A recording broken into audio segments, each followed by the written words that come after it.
चलो क्या है चैप्टर नेम इकोनॉमिक्स में? One of the most important institution, one of the most important things of economics is money. Okay, what is money?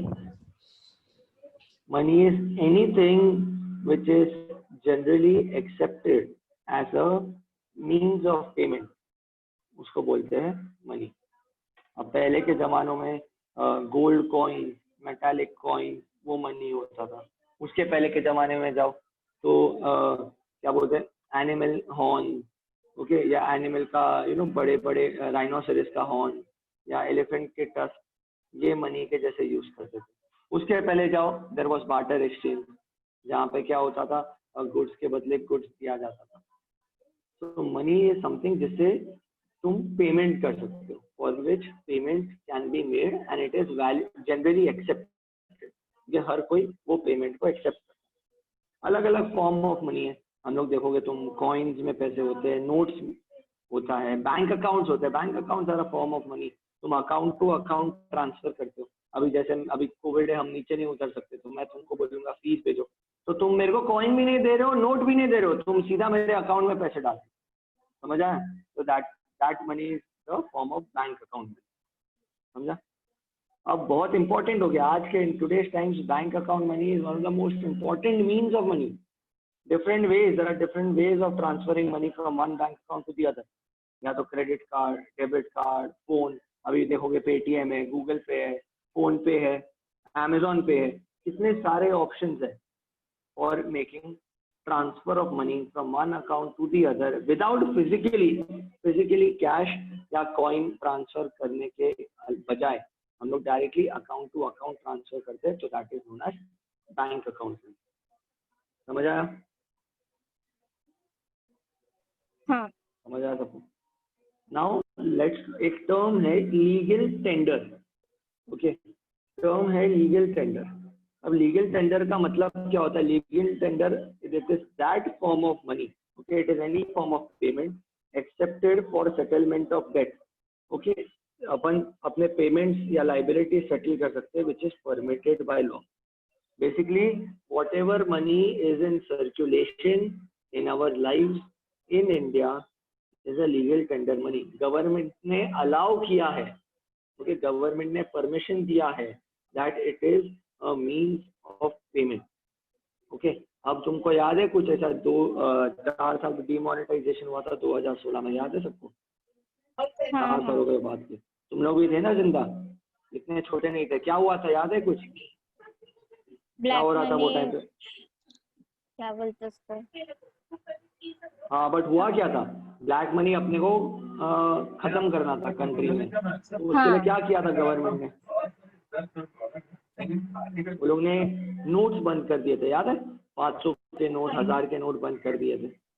हाँ. याद है? So note बंद कर दिए का क्या मतलब है? नोट कर दिए, बंद कर दिए का मतलब क्या है कि 9 नवंबर के सुबह से 500 और 1000 के note they ceased to be legal tender. They stopped being legal tender.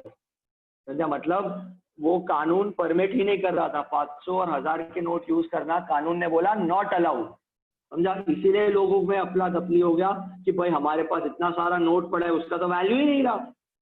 Right? अभी तू ही सोच, अगर गवर्नमेंट ने बोल दिया कि वो 500 और 1000 का नोट चलेगा नहीं और तुम लोग मेरे पास आ गए, साहिल भैया फीस ले लो ना, हम पूरा पैसा लेके आए, 500 का नोट है, अरे मैं तो तुमको वापस भगा दूंगा ना.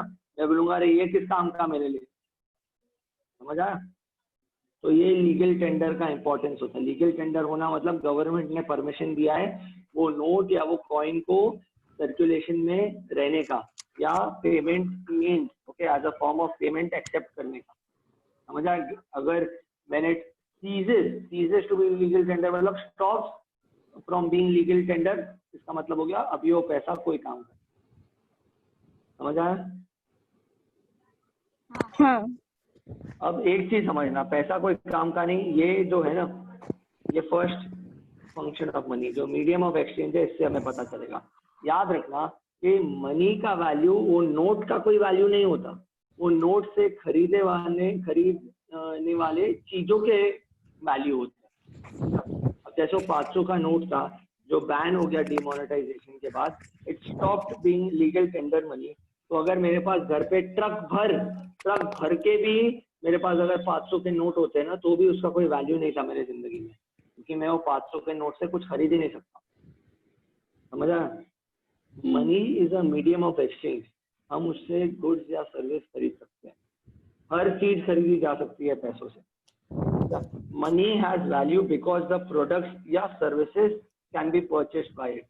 जो मोमेंट पे वो पैसों से प्रोडक्ट या सर्विसेज नहीं खरीद सकते, वो मोमेंट से वो पैसे की कोई औकात नहीं है, कोई वैल्यू नहीं। समझा? जैसे वो 500 और 1000 के नोट्स के साथ हुआ, वो जो गवर्नमेंट ने अनाउंस कर दिया कि भाई अब ये नॉट अलाउड, इससे कुछ भी नहीं खरीद सकते, तुम जाओ। तो तुम्हारे वो जो बंडल 500 और 1000 के बंडल थे, उसका कोई वैल्यू नहीं था। अगर तुम्हें याद हो, ऐसे स्टोरीज आ रहे थे कि लोगों ने अपने घरों से बैग भर के पैसे फेंक दिए। को फेंक दिए? अरे उसका कोई वैल्यू ही नहीं है ना अभी। तो 500 का नोट लेके जो पूरा दुनिया में लेके जा, कोई भी बंदा पैसा एक्सेप्ट ही नहीं करेगा, गवर्नमेंट ने मना कर दिया उसको। समझा? तो मनी का फर्स्ट इंपॉर्टेंट फंक्शन है कि तुम उससे गुड्स खरीद सकते हो, it is a medium of exchange.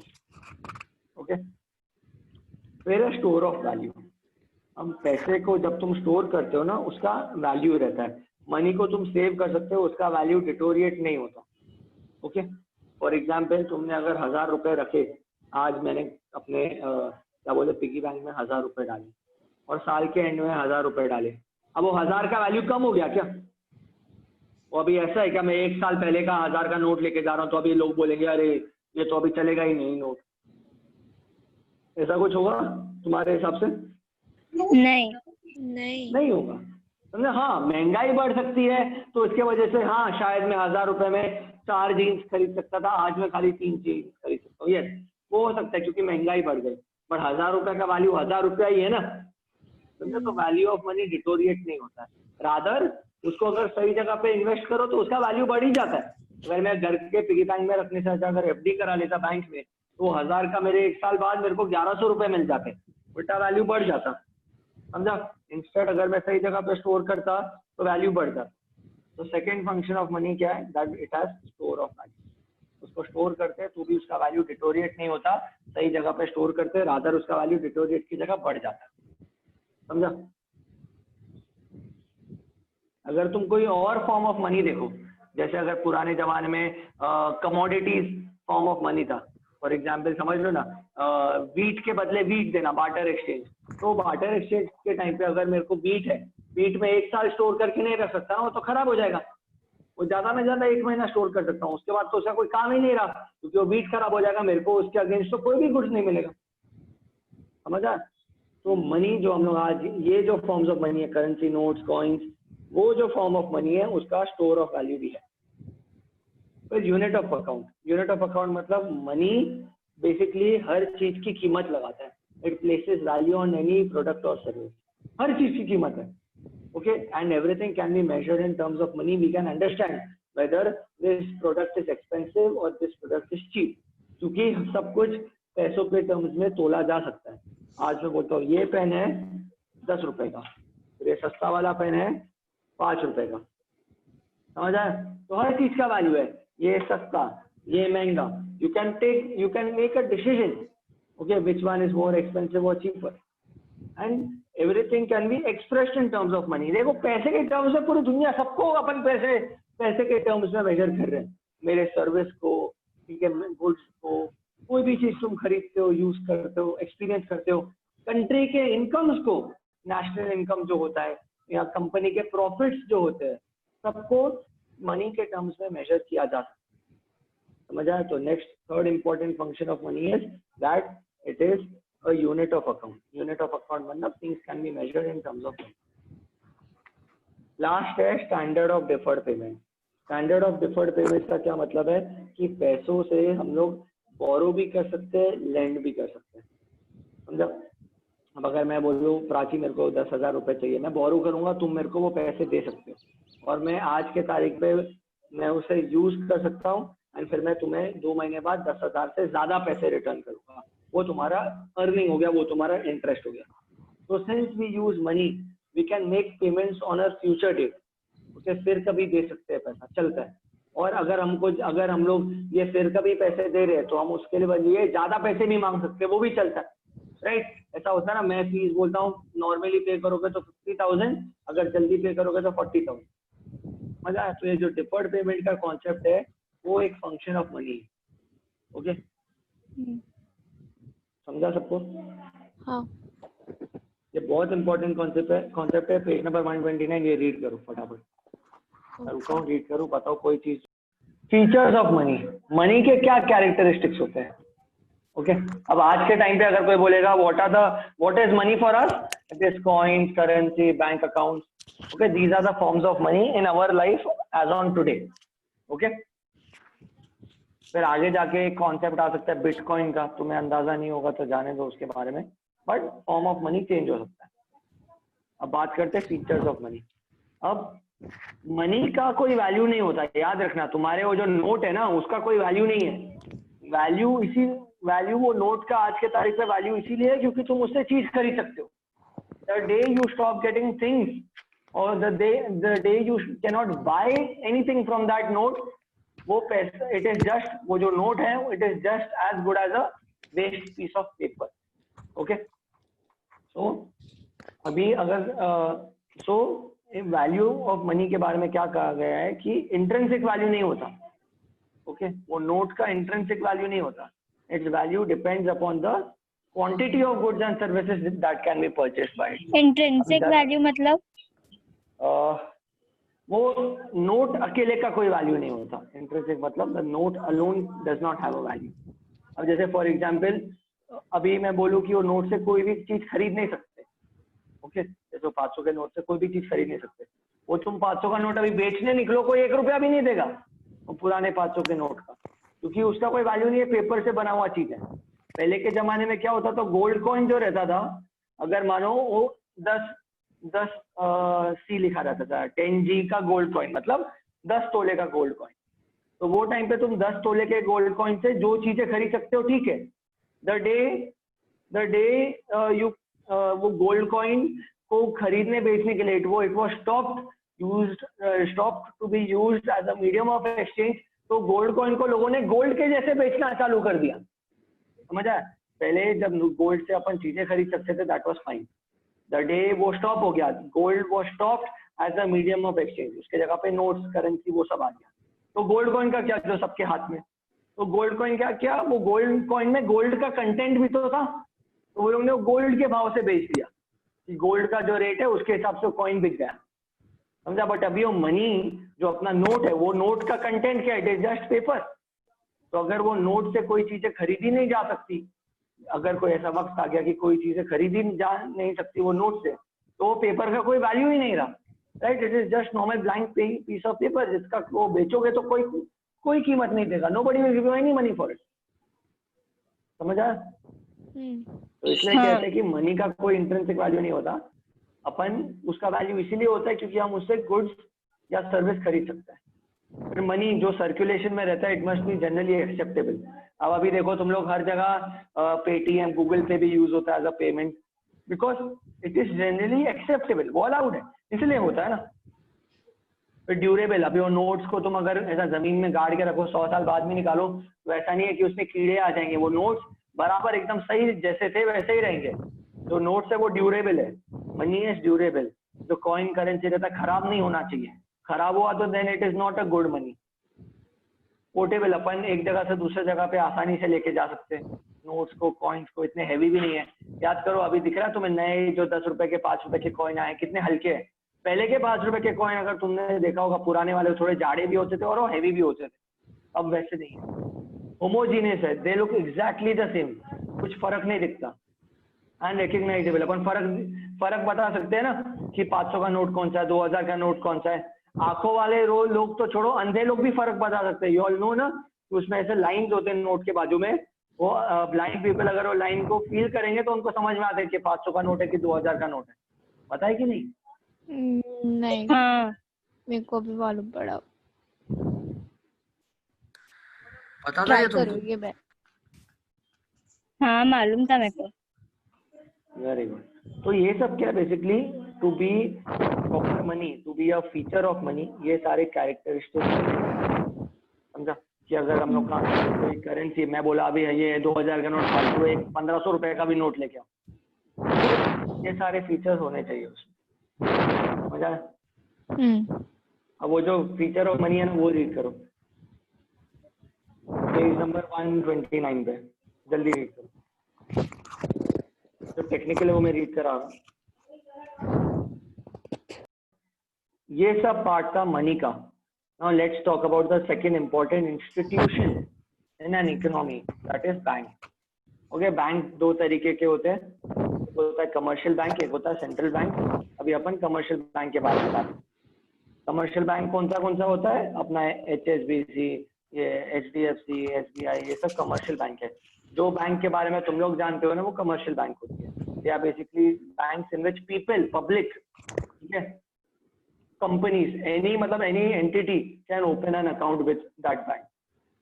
So commercial banks are those banks which are started with an aim to make profit, and they provide a range of banking services to households and to businesses. So basically होता क्या है, bank का role क्या है? Bank basically ensures कि proper use of resources हो, तुम लोग को जब भी बिजनेसेस को जब भी पैसा चाहिए वो पैसा मिले, इकोनॉमी का ग्रोथ हो। बैंक बोरो और लेंडिंग जो मेन फंक्शंस है बैंक का, उसके बारे में भी बात करूंगा, प्लस उसके अलावा बैंक एडिशनल फंक्शंस भी देता है। जो कमर्शियल बैंक रहते हैं उनका पर्पस है प्रॉफिट बनाना। किसके लिए प्रॉफिट कमाते हैं? अपने शेयर होल्डर्स के लिए, क्योंकि बैंक में भी शेयर होल्डर होते हैं ना बेसिकली।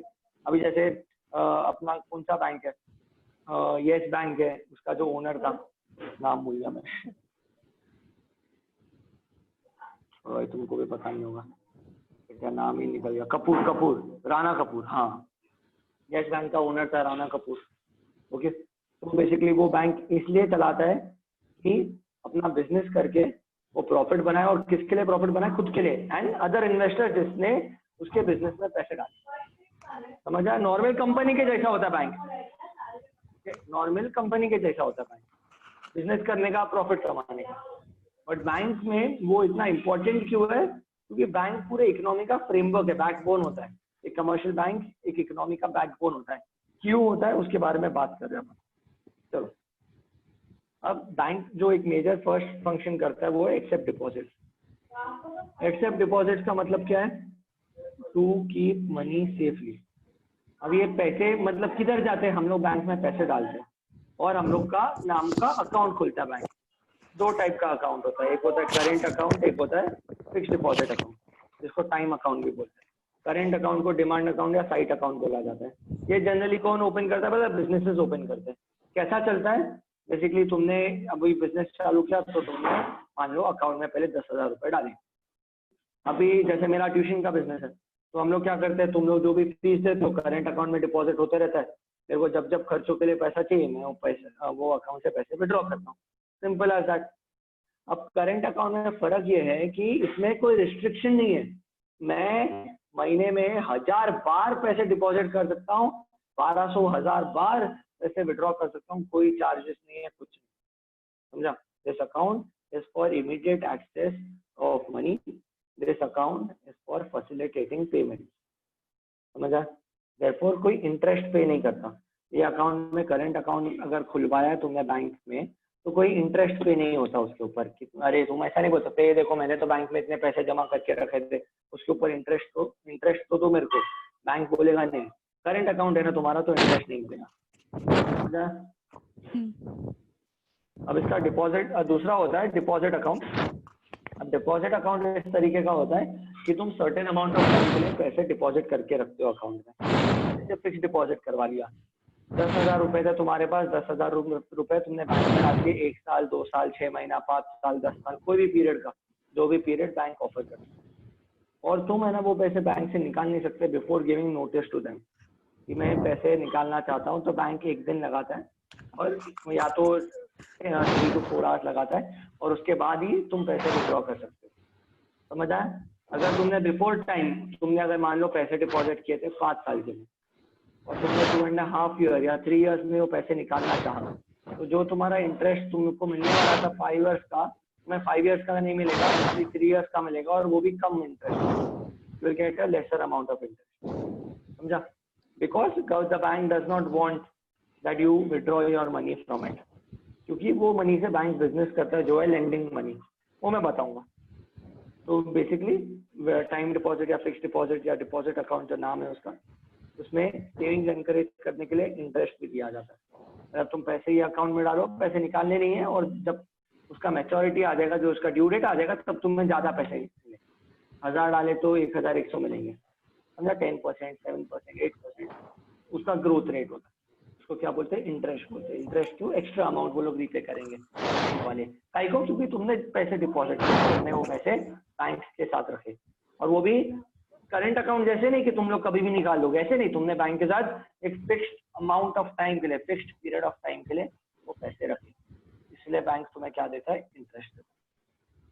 समझ आया इतने में? कोई क्वेश्चन है किसी को? पूछो प्लीज। नहीं। अब वो पैसे जब तुम रखते हो बैंक के साथ, वो बैंक तुम्हें इंटरेस्ट क्यों देता है, या बैंक तुम्हारे पैसों के साथ करता क्या है? बैंक है ना, दूसरा फंक्शन करता है, वो है second important function, lending money. Bank loan देता है।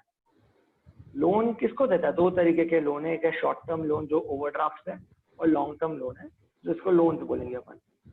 ओवरड्राफ्ट का क्या मतलब है कि it enables the account holder to spend more than their account balances. Account में जितना पैसा है उसके ऊपर का तुम स्पेंडिंग कर सकते हो, चलेगा, उसको ओवरड्राफ्ट बोलते हैं। फॉर एग्जाम्पल, तुम्हारा अकाउंट में करंट है, और ये है ना, सिर्फ करंट अकाउंट होल्डर को ही मिलता है और किसी को नहीं मिलता, करंट अकाउंट होल्डर को, बिजनेस वालों को बेसिक। मान लो तुम्हारे अकाउंट में 10,000 रुपए है, अब तुम्हें मुझे फीस देना है 25,000, और तुमने बैंक से ओवरड्राफ्ट फैसिलिटी लेके रखा हुआ है, तो अभी ऑल्दो तुम्हारे अकाउंट में खाली 10,000 रुपए ना, बैंक तो भी तुम्हारा 25,000 का चेक पास कर देगा, नहीं तो फेल हो जाता है ना, चेक बाउंस हो जाता है, बोलते हैं ना चेक बाउंस हो गया, मतलब क्या? अकाउंट में पैसे नहीं है इसलिए चेक रिटर्न आ गया। बट इसमें क्या होता है ओवरड्राफ्ट में, that the bank still passes your cheque. वो जो 15,000 शॉर्ट था ना तुम्हारे अकाउंट में, कम था ना, तुम्हारे पास तो खाली 10,000 था और चेक 25,000 का था, जो 15,000 शॉर्टफॉल था वो बैंक अपने जेब से भरता है। ओके, तो फिर अपने को भरना नहीं पड़ता है क्या वापस? पड़ेगा, नहीं, बाद में भरना पड़ेगा, वो भी इंटरेस्ट के साथ भरना पड़ेगा। समझा? काफी अच्छा अमाउंट, 12%, 13%, बहुत पैसे कमाता है बैंक इससे, समझा? काफी इंटरेस्ट के साथ भरना पड़ेगा, समझा? हाँ। अब दूसरा तरीके का लोन होता है अपना नॉर्मल लोन, जो अपन बोरो करते हैं। अब देखो, लोन और ओवरड्राफ्ट में फर्क क्या है ना, ओवरड्राफ्ट में अपने को एक्चुअली पता नहीं रहता कितने अमाउंट का अपने को ओवरड्राफ्ट लगेगा। आज तुम लोगों ने मेरे को 25,000 का चेक दिया, इसलिए 15,000 का ओवरड्राफ्ट लगा। अगर तुमने मेरे को खाली 20,000 का चेक दिया होता तो खाली 10,000 का ओवरड्राफ्ट लगता, क्योंकि 10,000 तो तुम्हारे अकाउंट में था। बट लोन का ऐसा नहीं होता। लोन का तुम लोग को पता है कि मेरा एक सर्टेन अमाउंट ऑफ खर्चा है, मेरे को घर खरीदना है, मेरे को लोन चाहिए, मेरे को बिजनेस में एक मशीन खरीदना है, मेरे को लोन चाहिए, 50 लाख का मशीन है, 50 लाख रुपए चाहिए, 2 लाख का मशीन है, 2 लाख रुपए चाहिए। तो we know our specific purpose, we know the specific amount of loan के लिए जो पैसे चाहिए, we know it at the very start, and therefore जो इंटरेस्ट रहता है वो लोन अमाउंट के लिए ऊपर रहता है। अब मान लो तुमने बैंक से 5 लाख का लोन लिया मशीन खरीदने के लिए, और तुमने खाली 1 लाख का मशीन खरीदा, बाकी 4 लाख तुमने उड़ा दिया, फर्क नहीं पड़ता। बैंक तुमसे पूरे 5 लाख रुपए पर ही इंटरेस्ट लेगा, और बैंक पूरे 5 लाख रुपए ही तुमसे वापस मांगेगा, समझा? वो लोग देखते नहीं है कि भाई बंदे ने बोला मशीनरी के लिए, अब वो तो मशीन खरीद नहीं रहा, गाड़ी खरीद रहा है, चलता है जो भी हो, बैंक तो पूरा पैसा लेगा, बैंक तो पूरे लोन पे इंटरेस्ट, समझ आया? उसके अलावा बैंक कोलैटरल भी लेता है। कोलैटरल मतलब कोई प्रॉपर्टी गिरवी रखना पड़ता है गारंटी के तौर पे। अगर मान लो तुमने लोन लिया और लोन के पैसे नहीं लौटाए तो बैंक तुम्हारी वो प्रॉपर्टी लेके बेच के वो पैसे वसूल कर देगा। Therefore, before giving loan to the customer का कैपेसिटी स्क्रूटिनी किया जाता है, चेकिंग किया जाता है कि कस्टमर का कैपेबिलिटी है क्या लोन का पैसा रिटर्न करने का। अगर कस्टमर के पास बिजनेस ही नहीं है, प्रॉफिट ही नहीं होता है, तो उसको लोन नहीं मिलेगा। अब तुम मुंह उठा के चले जाओगे मेरे को लोन चाहिए, नहीं मिलेगा, तुम्हारा कोई इनकम ही नहीं है। अगर तुम्हारा इनकम होता तो तुमको लोन, अदरवाइज लोन नहीं, समझा? तो इसी में ये लेंडिंग और डिपॉजिट के बेसिस पे ही बैंक प्रॉफिट कमाता है। बैंक तुम्हें लोन देता है 10% पे, और तुमने अगर बैंक के साथ पैसे रखे, बैंक तुम्हें खाली 7% या 8% इंटरेस्ट, जो 2% है ना, 2% बैंक का अर्निंग होता है, जिसको स्प्रेड बोलते हैं, समझा? सो बैंक इसी लेंडिंग, बैंक लोन दे रहा है, 10% ले रहा है लोगों से, और बैंक ने जब तुमसे डिपॉजिट एफडी कराई, तुमको तो खाली 7%, 8% दिया, तो बैंक का बीच में फायदा हो गया ना 2% का, तो ये बैंक का हो गया प्रॉफिट। समझ आया? इसके अलावा बैंक क्या करता है? अब वही अभी यहाँ पे दिया, वही lending interest is more than deposit interest, therefore bank acts as the financial intermediary. Intermediary मतलब मिडिल मैन, एंड देयरफॉर वो पैसे भी कमाते हैं। उसके अलावा बैंक अदर फंक्शंस करता है जिसको क्या बोलते हैं? Enabling function. इनेबलिंग फंक्शन मतलब बैंक इनेबल करता है कि लोग पैसे रिसीव कर पाए एंड पेमेंट्स कर पाए। आज पेटीएम के साथ, गूगल पे के साथ, ये सब क्या है? banks have provided the facility of linking a customer's account to Paytm। जैसे तो मैं तुमको पेटीएम में पैसे डालूंगा तो तुम्हारे सीधा बैंक अकाउंट में पैसे चले जा सकते हैं। ये बैंक ने ये फंक्शन किया ना, बैंक ये रोल प्ले कर रहा है, समझा? कि वो पेटीएम वालों के साथ हाथ मिला रहा है and it is acting as an enabler. You can use Paytm also to receive and make payment from your bank account। समझा? अपार्ट फ्रॉम दैट वो लोग क्रेडिट कार्ड, डेबिट कार्ड भी देते हैं जिससे वो लोग सर्विस फी कमाते हैं। उसके अलावा क्या फंक्शंस है? वॉल्ट खोल सकते हो तुम बैंक में, तुम अपना गोल्ड, इंपॉर्टेंट पेपर स्टोर कर सकते हो। टैक्स फॉर्म्स भरने में बैंक हेल्प करता है, शेयर्स खरीदने में हेल्प करता है, इंश्योरेंस प्रोडक्ट्स बेचता है, फॉरेन करेंसीज बाय या सेल कर सकते हो तुम। अगर तुम्हारे को अमेरिका जाना है तो बैंक में जाके बोल सकते हो मेरे को प्लीज 1 लाख रुपए के डॉलर्स दो, तो बैंक तुम्हें डॉलर्स देगा, फिर तुम बिंदास यूएसए के एयरपोर्ट पे उतर के पैसे खर्चे करोगे, समझा? नहीं तो कहाँ से मिलेंगे डॉलर? बैंक के पास ही जाना पड़ेगा ना। Plus car loan, jewellery loan, अलग अलग प्रोडक्ट भी बेचते। समझ आया? तो कमर्शियल बैंक का मेन एम होता है प्रॉफिट बनाना। ओके, वो तो बता दिया मैंने कि शेयर होल्डर्स के लिए प्रॉफिट बनाते हैं वो लोग, क्योंकि शेयर होल्डर बैंक के ओनर होते हैं, बैंक के शेयर्स खरीदे होते हैं शेयर होल्डर्स ने। बैंक अगर प्रॉफिट बनाएगा तो शेयर होल्डर का वैल्यू अप्रिशिएट होगा। ये हम बिजनेस स्टडीज में भी करते हैं। अब दूसरा फंक्शन क्या है? लिक्विडिटी। लिक्विडिटी का मतलब क्या है? कि बैंक के पास हमेशा उतने पैसे होने चाहिए कि जब भी सामने हम कस्टमर आए पैसे विड्रॉ करने के लिए तो बैंक वो पैसे उसको दे पाए। समझा? फॉर एग्जाम्पल तुमने मेरे बैंक में डिपॉजिट किया 1 लाख रुपए में, और मान लो मैंने पूरा 1 लाख रुपए का लोन दे दिया लोगों को, निखिल को दे दिया, मुझको दे दिया, नमन को दे दिया, सबको दे दिया लोन 5-5 साल के लिए। समझा? अब तुम ही सोचो, जब अगर तुम मुंह उठा के आ जाते हो दोनों कि हमको भैया हमको मेरा पैसा वापस चाहिए, एफडी तोड़ देते हो या करंट अकाउंट है तो पैसे विड्रॉ कर लेते हो, तो ऐसा सिचुएशन आ जाएगा ना कि मैंने तो तुम्हारे पैसे का लोन दे दिया, मेरे पास तो पैसा ही नहीं बचा तुमको रिटर्न करने। तो ये क्या हो जाएगा? इसको क्या प्रॉब्लम बोलते हैं? इसको लिक्विडिटी प्रॉब्लम बोलते हैं। The bank does not have enough cash to repay the money to its deposit holders. समझ आए? तो इस वजह से, ये प्रॉब्लम की वजह से बैंक क्या करता है ना, पूरा पैसा लोन नहीं देता है। बैंक है ना पैसे रखता है किधर? Liquid assets. लिक्विड एसेट्स मतलब रिजर्व बैंक ऑफ इंडिया के साथ एफडी में रख दिया या कोई दूसरे बैंक में एफडी बना के रख दिया। और लिक्विड क्यों है पता है? अगर बैंक ने बोला ना मेरे को वो एफडी बेचो या वो मेरा एसेट बेच के मेरे को पैसा दो, आधे घंटे के अंदर वो पैसा आ जाएगा वापस। समझ आया? तो अभी अगर तुम लोग आ गए मेरे पास कि पैसे दे दो भैया, हमको नहीं रखना पैसे, तो भी मैं जो एफडी कराई है या मैंने जो लिक्विड एसेट में पैसे रखे वो एसेट बेच दूंगा, तुरंत कैश आ जाएगा मेरे अकाउंट में और मैं तुमको रिटर्न कर दूंगा। समझ आया? समझ आया ये? हाँ। तो बैंक को लिक्विडिटी मेंटेन करना जरूरी है।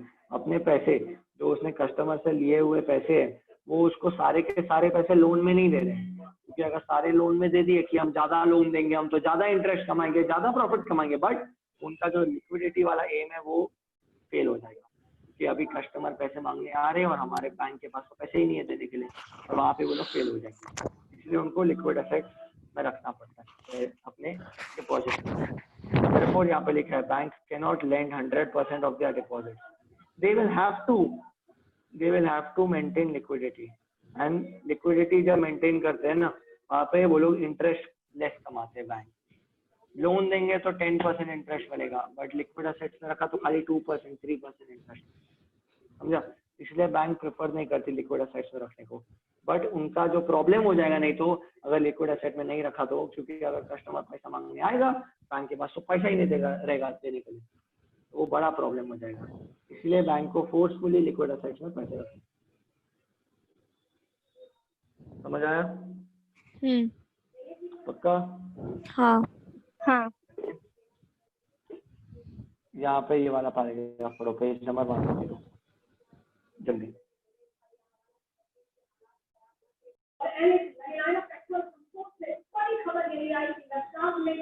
इस्लामिक फाइनेंस, अभी ये एक छोटा सा कॉन्सेप्ट है कि इन शरिया लॉ, मुस्लिम लोग का जो लॉ होता है, मिडिल ईस्ट कंट्रीज जो होती है वहां पर क्या बोलते हैं, इंटरेस्ट चार्ज करना नॉट अलाउड होता है, it is against the law. वही भाई थोड़ा आवाज कम करो। सो इसके वजह से क्या करते हैं ना, बैंक इंटरेस्ट चार्ज नहीं करते लोगों से। बैंक जिन को लोन देते हैं ना, उनके बिजनेस में से प्रॉफिट्स का एक शेयर ले लेते हैं। समझ आया? इस तरीके से वो लोग अपना पैसा रिकवर करते। समझा? हाँ।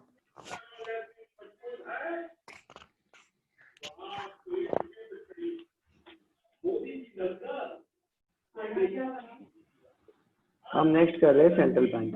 सेंट्रल बैंक अपना रिजर्व बैंक ऑफ इंडिया का, ओके, कनाडा का बैंक ऑफ कनाडा है, ओके, यूएस का फेडरल बैंक है। सेंट्रल बैंक वो गवर्नमेंट का बैंक होता है जो बैंकिंग सर्विसेज देता है। किसको बैंकिंग सर्विसेज देता है? गवर्नमेंट को, दूसरे कमर्शियल बैंक्स को, एंड मॉनेटरी पॉलिसी को ऑपरेट करता है। कंट्री के मॉनेटरी पॉलिसी को ऑपरेट करता है। मॉनेटरी पॉलिसी क्या करती है? Basically in flow of money, एक कंट्री में, इकोनॉमी में कितना फ्लो ऑफ मनी होता है उसके बारे में वो मॉनेटरी पॉलिसी है basically. Okay, monetary policy decides the flow of money, the supply of money in the economy. ज्यादा भी उसके बारे में समझने का जरूरत नहीं क्योंकि आगे आएगा।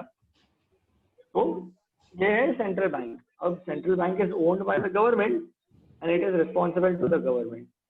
अब in a theoretical concept, central bank है ना, गवर्नमेंट से अलग इंडिपेंडेंटली काम करता है। सेंट्रल बैंक जो रूल्स बनाता है, जो डिसीजंस लेता है पॉलिसी के, वो गवर्नमेंट से इन्फ्लुएंस नहीं रहता है।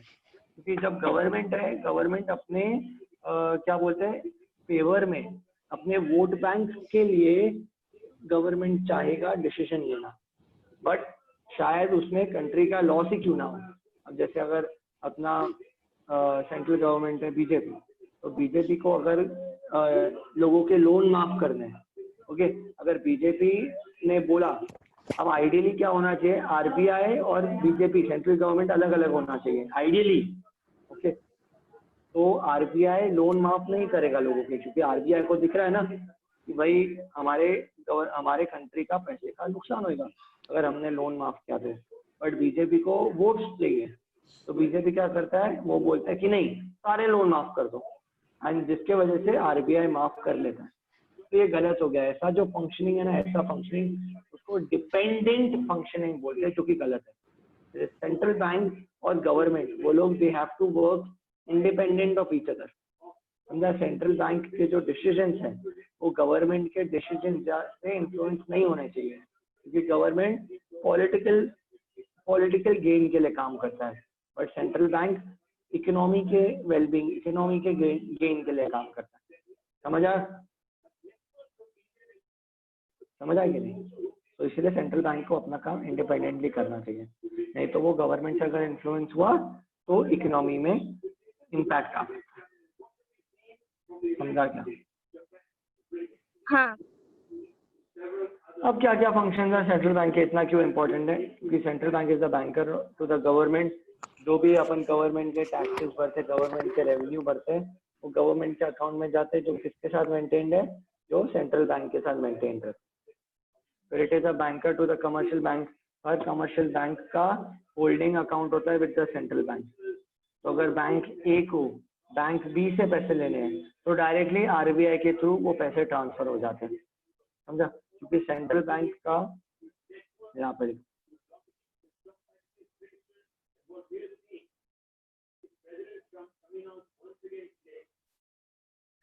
ओके, बैंक ए को पैसे लेने बैंक बी से, तो वो लोग ये जो सेंट्रल बैंक का अकाउंट है ना, आपस में वो सेंट्रल बैंक की वो अकाउंट सेटल कर देता है। बैंक बी के अकाउंट से माइनस कर दिया पैसे और बैंक ए के अकाउंट में ऐड कर दिया। कोई फिजिकल कैश के मूवमेंट का जरूरत ही नहीं, समझा?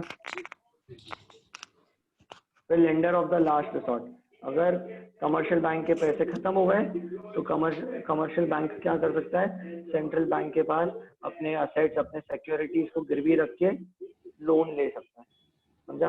और कैश का जो प्रॉब्लम है, लिक्विडिटी का जो प्रॉब्लम है, वो मीट कर सकता है, वो सॉल्व कर सकता है, समझा?